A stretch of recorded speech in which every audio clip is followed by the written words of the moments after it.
എന്ന നിലയിലല്ല, ഇത്രത്തോളം ഒരു സംഭവം ഉണ്ടായ നിലയിൽ ഒരു രണ്ട് വാക്ക് പോലീസിന്റെ ഭാഗത്ത് പറയാതിരിക്കുന്ന ഒരു അനുചിതമാണെന്ന് തോന്നുന്നുണ്ട് പറയാം. അപ്പൊ ഈ ഒരു കേസിനെ സംബന്ധിച്ച് പല അഭ്യൂഹങ്ങൾ ഉണ്ടായിട്ടുണ്ട്. അതിൽ അടിസ്ഥാനമില്ല. ന്യായമായ രീതിയിൽ കേസ് അന്വേഷിച്ചുകൊണ്ടിരിക്കുകയാണ്. അതിന് വ്യക്തമായുള്ള നല്ല രീതിയിലുള്ള മാർഗനിർദ്ദേശങ്ങൾ തന്നെയാണ് നമുക്ക് മേലധികാരികളിൽ നിന്നായാലും എല്ലാം നമുക്ക് ലഭിച്ചുകൊണ്ടിരിക്കുന്നത്. ബന്ധുക്കൾ എടുക്കുന്നതായാലും ശരി, ഞങ്ങളെ അന്വേഷിച്ച ഇതിൽ സുതാര്യമായി തന്നെയാണ് ഞങ്ങൾ അന്വേഷിക്കുന്നത്. അതിൽ യാതൊരു സംശയമില്ല. ഇത്രയും ഈ ഒരു ഇത് വൈകാനിടയായത് ഞങ്ങൾ ഇതിൽ പറഞ്ഞിരിക്കുന്ന ഓരോ കാര്യങ്ങളും സയന്റിഫിക് ആയുള്ള എല്ലാ എവിഡൻസും വെച്ച് അതിൽ എത്രത്തോളം ശരിയുണ്ട് തെറ്റുണ്ട് എന്ന് വ്യക്തമായുള്ള മാനദണ്ഡം കണക്കാക്കിയിട്ട് അതിലൂടെ ഈ കേസ് അന്വേഷിക്കുക എന്നുള്ളത് ചെയ്യുന്നതുകൊണ്ടാണ്. അല്ലാതെ ഒരു എന്താ പറയട്ടെ, കുറെ ആളുകളുടെ ഒരു അഭിപ്രായത്തിനനുസരിച്ച് കേസിന്റെ രീതികൾ മാറ്റിമറിക്കാൻ ഞങ്ങൾ തയ്യാറല്ല. ഞങ്ങളെ സംബന്ധിച്ച് ഒരു കേസിന്റെ പ്രധാനം എന്ന് പറഞ്ഞാൽ തെളിവുകളാണ്. അപ്പൊ ആ തെളിവുകൾക്ക് വേണ്ടിയിട്ടാണ് ഞങ്ങൾ നോക്കിക്കൊണ്ടിരിക്കുന്നത്. ആ തെളിവുകളുടെ അടിസ്ഥാനത്തിലാണ് ഈ കാര്യങ്ങളൊക്കെ ചെയ്യുന്നത്. തീർച്ചയായും മറ്റുള്ള ഇതിന്റെ അന്വേഷണത്തിന്റെ മറ്റു ഭാഗങ്ങളൊന്നും പറയാൻ ഞാൻ ആഗ്രഹിക്കുന്നില്ല.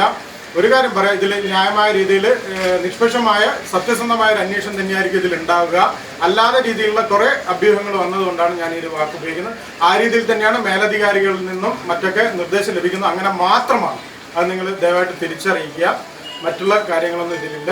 സത്യസന്ധമായിട്ട് അതിൽ പിന്നെ ഞങ്ങൾ സുതാര്യമായിട്ടാണ് ഈ കുട്ടീനെ കൊണ്ടായാലും ശരി കാര്യങ്ങളൊക്കെ ചെയ്യുമ്പോൾ രക്ഷിതാക്കളുടെ അടക്കം സാന്നിധ്യത്തിലാണ്. ഞങ്ങളൊരു ഗോപ്യമായ രീതിയിൽ എന്തെങ്കിലും രീതിയിലൊരു പ്ലാൻഡ് ആയിട്ടുള്ള യാതൊരു കാര്യവും ഇതുവരെ ഞങ്ങൾ ചെയ്തിട്ടില്ല.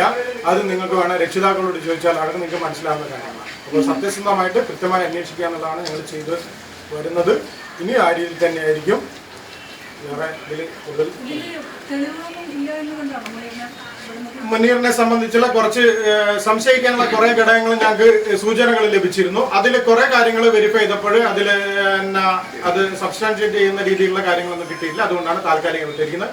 ഇനി എന്തായാലും ശരി, ഒരു വിടുന്നതോ മറ്റൊന്നും ഒരു ആത്യന്തികമായിട്ട് അവസാനമായിട്ടുള്ള ഒരു കാര്യമല്ല. അതിൽ എന്തായാലും ശരി, ഏത് ഘട്ടത്തിലായാലും ശരി, പ്രതികളായിട്ടുള്ള ആരെ തെളിവ് കിട്ടിയാലും അവരെ അറസ്റ്റ് ചെയ്യുന്ന മറ്റു നടപടികൾ. അതായത് അതിൽ പറഞ്ഞിരിക്കുന്ന പല കാര്യങ്ങളും ശരിയല്ല എന്ന് ബോധ്യപ്പെട്ടു. അതുകൊണ്ട് മറ്റു കാര്യങ്ങൾ ശരിയല്ല തെറ്റാണ് എന്ന് പറയാൻ ഞാനിപ്പോൾ ആളല്ല. ഇപ്പൊ ഇതുവരെ ഉള്ളത് വെച്ചിട്ട് അതിൽ കുറെ കാര്യങ്ങൾ അതിലേക്ക് കണക്ട് ചെയ്യാനുള്ള കാര്യങ്ങൾ പറഞ്ഞിരിക്കുന്നത് അത്രത്തോളം ശരിയല്ല. കേസിന്റെ മറ്റുള്ള ഉള്ളിലേക്കുള്ള കാര്യങ്ങൾ എന്തായാലും ഞങ്ങൾക്ക് വെളിപ്പെടുത്താൻ പറ്റാവുന്നില്ല. അന്വേഷണ വ്യവസ്ഥയിലുള്ള ഇതാണുള്ളത്. അതുകൊണ്ട് അത്തരം കാര്യങ്ങൾ എന്തായാലും ആദ്യമായിട്ട് ചർച്ച ചെയ്യാൻ പാടുള്ളത്. മുനീറിലേക്ക് എങ്ങനെയാണ് അന്വേഷണം എത്തിയത്? അതാണ് ഞാൻ പറഞ്ഞത്. അത് വെളിപ്പെടുത്തുന്നത് ശരിയില്ല. അതിൽ പല കാര്യങ്ങളുണ്ടാവും. അപ്പൊ അതുകൊണ്ട് അത്തരം കാര്യങ്ങൾ ദയവായിട്ട് വെളിപ്പെടുത്താൻ ഞങ്ങൾ അനുവദിക്കില്ല.